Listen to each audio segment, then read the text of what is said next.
Ahoy Buccaneers! In this video, we are going to be pointing out and discussing the top 10 things we believe should be adjusted, added, or tweaked in Skull and Bones. So let's get right into it.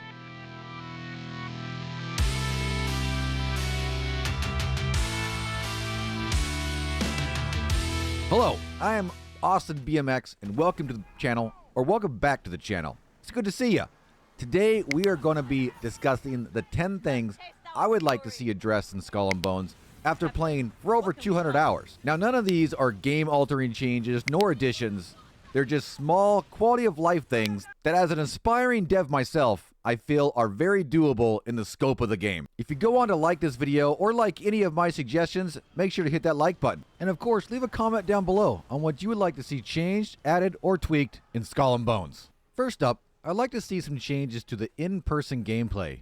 And no, I'm not asking for large ship boarding and hand-to-hand combat, as I personally feel that is outside the scope of the game and would require major mechanic development. Remember, we're talking about small, very doable adjustments here. What I'm looking for is some tweaks to the walking mechanics. Currently on land, you are always running unless you hold the walk button on keyboard or you push the left stick ever so slightly on controller, which being a controller player is really a pain. I would suggest making the walking the default movement so the little directional changes and the start and stop animations are not so jerky and abrupt. And then you can make a button that allows you to hold and sprint. This would make walking around and exploring the environments much more enjoyable. The next two suggestions have to do with optimizing the use of the outpost and disembarking. I spend so much time getting off my ship to either offload cargo quickly and then jump back on the ship to sail away, or I have to disembark to immediately fast travel. All of this creates a lot of unnecessary loading time. First off, I would allow access to the docked menu from just being at the port area. This would mean that we could roll up to... Wait, do ships roll? Okay, this would mean that we would sail up to a port, and instead of disembarking and immediately opening the sail menu, you could hold a separate button to access the menu directly and cut out the loading on and off the ship. This same option could then be used to be able to go directly into a fast travel mode without having to first disembark, which leads me to my next suggestion. If I'm fast traveling this way and not physically on land, load us directly onto our ship at the destination port. The current process to fast travel has multiple layers of loading and is unnecessary. Roll sail to port, click menu, fast travel, load onto ship, ready to go. Simple and clean. Let's move on to some combat adjustments. And again, we're not talking major additions like hand-to-hand, melee, or even shipboarding, maybe in a separate video. We're talking small adjustments to improve the current naval-type combat we have in the game. As we all know, you need to eat to keep your stamina up, as well as you can use med kits to get more health. And both of these can be quick equipped on the quick access widget. But did you know that you cannot do either of these while aiming? The buttons just don't work. It would be great while we were in an intense battle that we could hit the appropriate button to either eat or heal up without having to stop aiming just to re-aim again. It's very clunky and slows down battles. Also, while talking about aiming, am I just terrible at it, or is the rocket aiming very hard to use? This aiming should be either switched to a higher view like the mortars, or even a bombard type reticle. The current aiming arc on the rockets does not allow you to see at all where the rockets are going. Unless, of course, you're aiming at something really high up. But even then, it's difficult to negotiate the distance. And lastly, for combat that is, I feel that another way to combat torpedoes would be fantastic. How about they can be exploded? Allow us to shoot them as they're coming to our ship with a cannonball. This will cause them to explode away from our ship. I think this would be a great and easy way to implement a mechanic to these intense battles. The 𝐃𝐻𝐤. You know, the ship we love to hate. We all started on it, and the game pushes you back to it for hunting. But why? What if it didn't?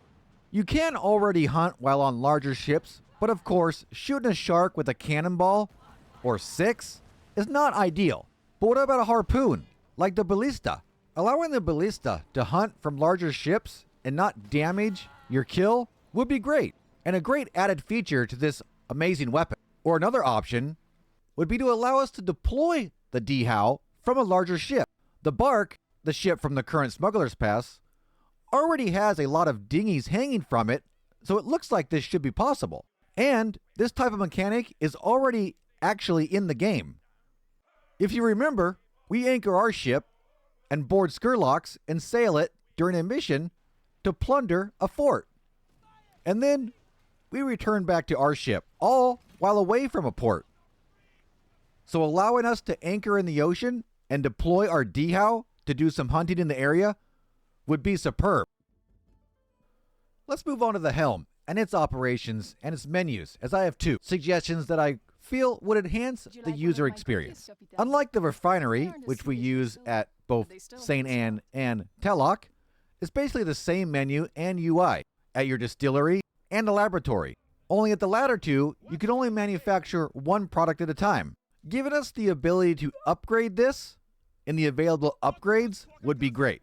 Being able to have multiple batches running at the same time, or on a side note, even being able to add to a current batch with more product materials would be fantastic.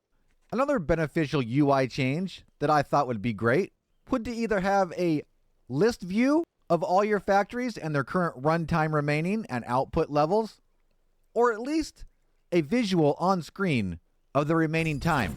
Having to constantly look at your map and pan to each factory is very tedious. And even on that note, having a notification on screen when a factory stops producing so I can go to fund it and don't forget for hours while I'm out being a pirate or picking fruit would be the bee's knees.